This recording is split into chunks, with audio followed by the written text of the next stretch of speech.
Είναι οφανοφανές ότι το συγκεκριμένο νομοσχέδιο, όπως και σειρά άλλων νομοσχεδίων, χαρακτηρίζονται από μια προχειρότητα. Δηλαδή παρατηρούμε ότι οι πολιτικοί άρχοντες σχεδιάζουν ένα ασφαλιστικό, ένα νομοσχέδιο με μια απόλυτη προχειρότητα, όπως στην πορεία καλούνται ή να κόψουν ή να ράψουν ανάλογα με τις αντιδράσεις που δημιουργεί και τις κοινωνικές αναταραχές.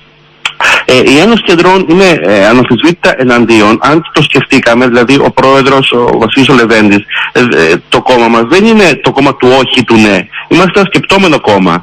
Το μελετήσαμε και αποφανθήκαμε ότι σαφώς δεν μπορούμε να συμφωνήσουμε με αυτό. Το ασφαλιστικό αντιμετωπίζεται σαν κάτι ξεχωριστό, σαν κάτι μονομένο. Διαβάζω στις εφημερίδες για αύξηση των ασφαλιστικών εισφορών, το οποίο ακόμα και ένας πρωτοετής στο Οικονομικό Πανεπιστήμιο γνωρίζει ότι αυτό θα οδηγήσει οικογενειακές και μικρομεσαίες επιχειρήσεις σε πτώχευση. Διαβάζουμε για μείωση συντάξεων όπου ως δούριο ύπος έρχεται η προσωπική διαφορά, όπου αυτό γνωρίζουμε ότι οι συνταξιούχοι καλούνται να δαπανίσουν χρήματα και να υποστηρίξουν τα άνεργα παιδιά τους, όπου με αυτή μετά οι συνταξιούχοι θα πρέπει να εργαστούν με κάποιο τρόπο μάλλον αδήλωτο. Πρέπει να γίνουν κάποιες ουσιαστικές τομές.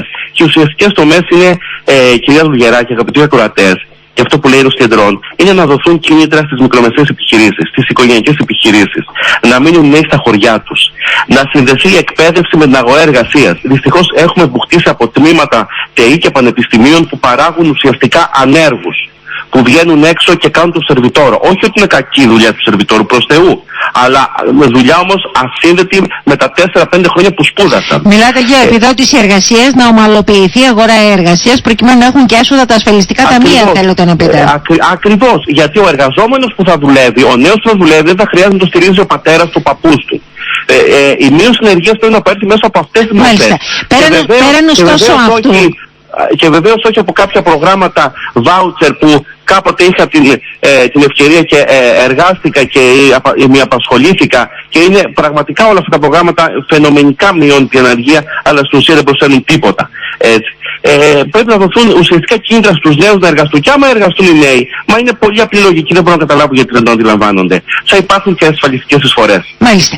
Λέτε λοιπόν εσείς ότι παρά το γεγονός ότι τα πράγματα είναι πάρα πολύ δύσκολα, ότι υπάρχουν εναλλακτικές λύσεις που θα μπορούσε να προωθήσει από τη δική της την πλευρά η κυβέρνηση, έτσι ώστε και να υιοθετήσει μέτρα, ακόμα και προτάσεις από τα άλλα κόμματα, έτσι να μπορέσει να ομαλοποιηθεί η αγορά εργασίας και αμέσως μετά να προχωρήσουμε στην επίλυση του ασφαλιστικού. Αυτό είναι καταλαβαίνω. Επακόλουθο. Είναι λογικό επακόλουθο. Όταν λοιπόν φτιάξουμε μια παιδεία που ανταποκρίνεται στην ανάγκη των επιχειρήσεων, όταν ενδυναμώσουμε τις οικογενειακές μικρομεσαίες επιχειρήσεις που στην ουσία τις τιμωρούμε με όλα αυτά τους νόμους, και τις ενδυναμώσουμε και μείνει ο νέος στο χωριό του και δεν κατέβει στην πόλη, και ενδυναμωθούν οι μικρές τοπικές επιχειρήσεις, δεν θα έχουμε την ίδια στιγμή αύξηση των ασφαλιστικών εισφορών? Δεν θα έχουμε την ίδια στιγμή μείωση της πραγματικής ανεργίας? Δεν θα μειωθεί το πρόβλημα? Είναι απλές λογικές, απλά ξέρετε, ο εγωισμός πολλές φορές της εξουσίας δεν μας αφήνει να τα δούμε.